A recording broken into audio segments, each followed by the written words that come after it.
আজকের ভিডিওতে আপনাদেরকে নিয়ে যাব কলকাতার পাশেই অবস্থিত এমন একটি জায়গায় যেটি কিছুটা হলেও লোকচক্ষুর আড়ালে রয়ে গেছে, অর্থাৎ অবনীন্দ্রনাথ ঠাকুরের বাগান বাড়ি। চলুন ভিডিওটি শুরু করা যাক।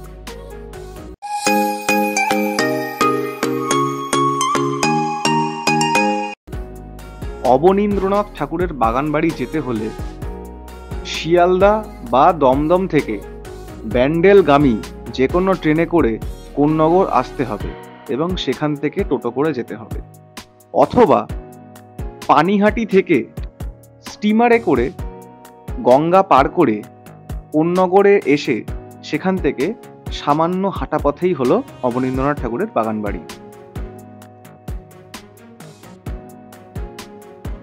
এই বাগান বাড়িতে প্রবেশ করতে গেলে প্রবেশ মূল্য হলো জন প্রতি 10 টাকা। ঢুকেই ডান দিকে একটি লাইব্রেরি আছে। বর্তমানে সেই লাইব্রেরিটি সংশোধনের জন্য বন্ধ আছে।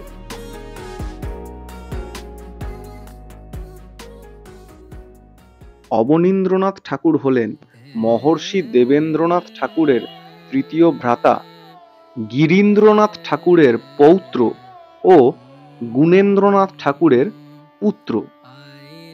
তার নিজস্ব ভ্রাতা ছিলেন বিখ্যাত চিত্রশিল্পী গগনেন্দ্রনাথ ঠাকুর।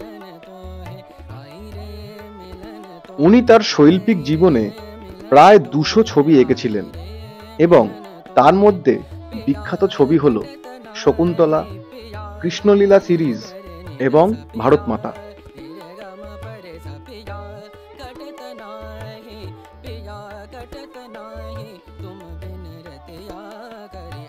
এই বাগান বাড়ির প্রতিটি ইট সাক্ষী আছে অবনীন্দ্রনাথ ঠাকুরের ছোটবেলার। 1944 সালে তার লেখা জোড়াসাঁকোর ধারে গ্রন্থে তিনি উল্লেখ করেছেন যে এই বাড়িতে বসেই তিনি প্রথম কুঁড়ে ঘর আঁকা শিখেছিলেন। এমনকি রবীন্দ্রনাথ ঠাকুরের জীবন স্মৃতিতেও এই বাড়ির উল্লেখ আছে।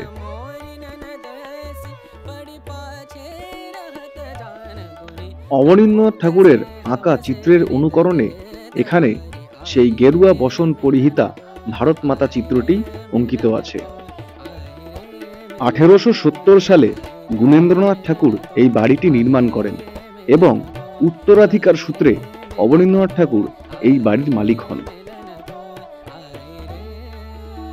2017 সালে এই বাগান বাড়িটি হেরিটেজ তকমা পায় এবং তারপর থেকে বহু মানুষ এখানে প্রকৃতির মাঝে একটি সুন্দর বিকেল কাটাতে আসে।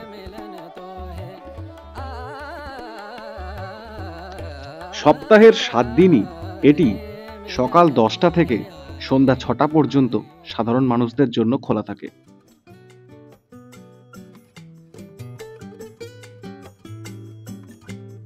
চারিপাশে গাছগাছালির প্রচুর ছায়া এবং উল্টো দিকে গঙ্গা থাকার জন্য এই জায়গাটি অত্যন্ত পরিমাণে ঠান্ডা এবং হাওয়াবহুল। অবনীন্দ্রনাথ ঠাকুরের জীবনে এই কাঁঠাল গাছটির একটি বিশেষ ভূমিকা আছে। এই গাছের ছায়াতে বসেই তার শিল্প শৈলীর বিকাশ ঘটেছিল এবং সেই শিল্পকে তার চরম পর্যায়ে নিয়ে যেতে আশেপাশের পরিবেশ যে যথেষ্ট পরিমাণে সাহায্য করেছিল তা বলাই বাহুল্য।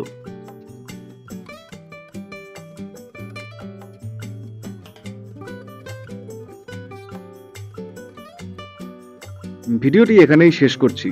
ভিডিওটি কেমন লাগলো অবশ্যই কমেন্ট করে জানাবেন এবং ভালো লাগলে অবশ্যই লাইক, শেয়ার এবং সাবস্ক্রাইব করবেন। ধন্যবাদ।